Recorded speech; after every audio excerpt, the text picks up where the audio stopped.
Se questo è un uomo, di Primo Levi. Il viaggio. Ero stato catturato dalla milizia fascista il 13 dicembre 1943. Avevo 24 anni, poco senno, nessuna esperienza e una decisa propensione, favorita dal regime di segregazione a cui da 4 anni le leggi razziali mi avevano ridotto, a vivere in un mio mondo scarsamente reale, popolato da civili fantasmi cartesiani, da sincere amicizie maschili e da amicizie femminili esangui. Coltivavo un moderato e astratto senso di ribellione. Non mi era stato facile scegliere la via della montagna e contribuire a mettere in piedi quanto, nell'opinione mia e di altri amici di me poco più esperti, avrebbe dovuto diventare una banda partigiana affiliata a Giustizia e Libertà. Mancavano i contatti, le armi, i quattrini e l'esperienza per procurarseli. Mancavano gli uomini capaci ed eravamo invece sommersi da un diluvio di gente squalificata, in buona e in malafede, che arrivava lassù dalla pianura in cerca di una organizzazione inesistente, di quadri, di armi o anche solo di protezione, di un nascondiglio, di un fuoco, di un paio di scarpe.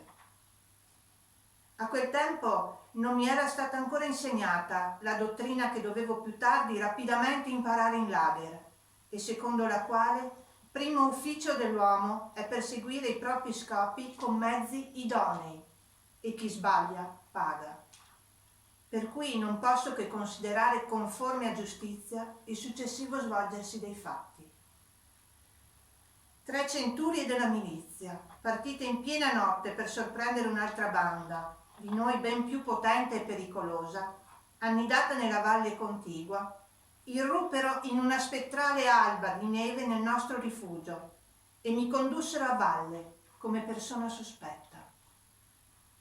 Negli interrogatori che seguirono preferì dichiarare la mia condizione di cittadino italiano di razza ebraica, poiché ritenevo che non sarei riuscito a giustificare altrimenti la mia presenza in quei luoghi troppo appartati anche per uno sfollato, e stimavo, a torto come si vide poi, che l'ammettere la mia attività politica avrebbe comportato torture e morte certa. Come ebreo venne inviato a Fossoli, presso Modena, dove un vasto campo di internamento, già destinato ai prigionieri di guerra inglesi e americani, andava raccogliendo gli appartenenti alle numerose categorie di persone non gradite al neonato governo fascista repubblicano. Al momento del mio arrivo, e cioè alla fine del gennaio 1944, gli ebrei italiani nel campo erano 150 circa, ma entro poche settimane il loro numero giunse a 600.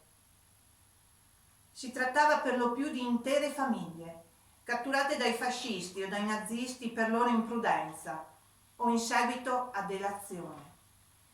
Alcuni pochi si erano consegnati spontaneamente, o perché ridotti alla disperazione dalla vita randagia, o perché privi di mezzi, o per non separarsi da un congiunto catturato, o anche assurdamente per mettersi in ordine con la legge. V'erano inoltre un centinaio di militari jugoslavi internati e alcuni altri stranieri considerati politicamente sospetti. L'arrivo di un piccolo reparto di SS tedesche avrebbe dovuto far dubitare anche gli ottimisti. Si riuscì tuttavia a interpretare variamente questa novità, senza trarne la più ovvia delle conseguenze, in modo che, nonostante tutto, l'annuncio della deportazione trovò gli animi impreparati. Il giorno 20 febbraio i tedeschi avevano ispezionato il campo con cura, avevano fatto pubbliche e vivaci rimostranze al commissario italiano per la difettosa organizzazione del servizio di cucina e per lo scarso quantitativo della legna distribuita per il riscaldamento. Avevano perfino detto che presto un'infermeria avrebbe dovuto entrare in efficienza. Ma il mattino del 21 si seppe che l'indomani gli ebrei sarebbero partiti. Tutti, nessuna eccezione, anche i bambini. anche i vecchi, anche i malati. Per dove non si sapeva. Prepararsi per 15 giorni di viaggio. Per ognuno che fosse mancato all'appello, 10 sarebbero stati fucilati. Soltanto una minoranza di ingenui e di illusi si ostinò nella speranza. Noi avevamo parlato a lungo con i profughi polacchi e croati e sapevamo che cosa voleva dire partire. Nei riguardi dei condannati a morte, la tradizione prescrive un austero cerimoniale, atto a mettere in evidenza come ogni passione, ogni collera siano ormai spente e come l'atto di giustizia non rappresenti che un triste dovere verso la società, tale da poter accompagnarsi a pietà verso la vittima da parte dello stesso giustiziere. Si evita perciò al condannato ogni cura estranea, che gli si concede la solitudine e, ove lo desideri, ogni conforto spirituale. Si procura insomma che egli non sente intorno a sé l'odio o l'arbitrio, ma la necessità e la giustizia, e insieme con la punizione il perdono. Ma a noi questo non fu concesso, perché eravamo troppi e il tempo era poco. E poi, finalmente, di che cosa avremmo dovuto pentirci e di che cosa venir perdonati? Il commissario italiano dispose dunque che tutti i servizi continuassero a funzionare fino all'annunzio definitivo. La cucina rimase perciò in efficienza, le corvée di pulizia lavorarono come di consueto e perfino i maestri e i professori della piccola scuola tennero lezione a sera, come ogni giorno. Ma ai bambini, quella sera, non fu assegnato compito. E venne la notte, e fu una notte tale che si conobbe che occhi umani non avrebbero dovuto assistervi e sopravvivere. Tutti sentirono questo. Nessuno dei guardiani, né italiani né tedeschi, ebbe animo di venire a vedere che cosa fanno gli uomini quando sanno di dover morire. Ognuno si congedò dalla vita nel modo che più gli si addiceva. Alcuni pregarono, altri bevvero oltre misura, altri si inebriarono di nefanda ultima passione.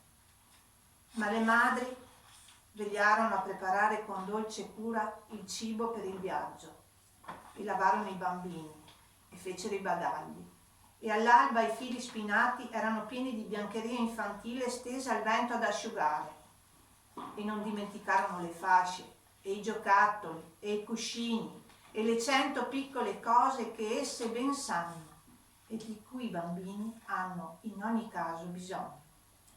Non fareste anche voi altrettanto? Se dovessero uccidervi domani col vostro bambino, voi non gli dareste oggi da mangiare? Nella baracca 6A abitava il vecchio Gattegno, con la moglie e i molti figli e i nipoti, e i generi, e le nuore operose.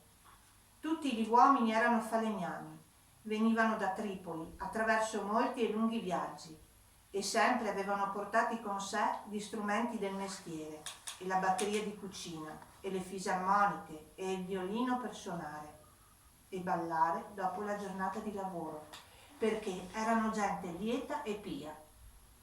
Le loro donne furono le prime fra tutte a sbrigare i preparativi per il viaggio, silenziose e rapide, affinché avanzasse tempo per il lutto.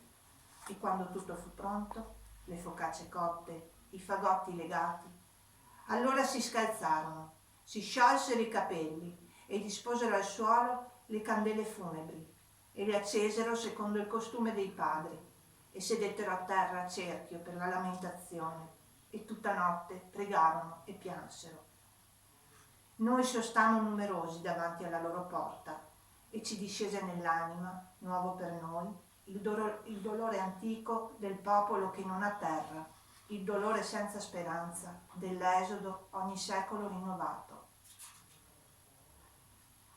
L'alba ci colse come un tradimento, come se il nuovo sole si associasse agli uomini nella deliberazione di distruggerci. Diversi sentimenti che si agitavano in noi, di consapevole accettazione, di ribellione senza sbocchi, di religioso abbandono, di paura, di disperazione, confluivano ormai dopo la notte insonne in una collettiva incontrollata follia.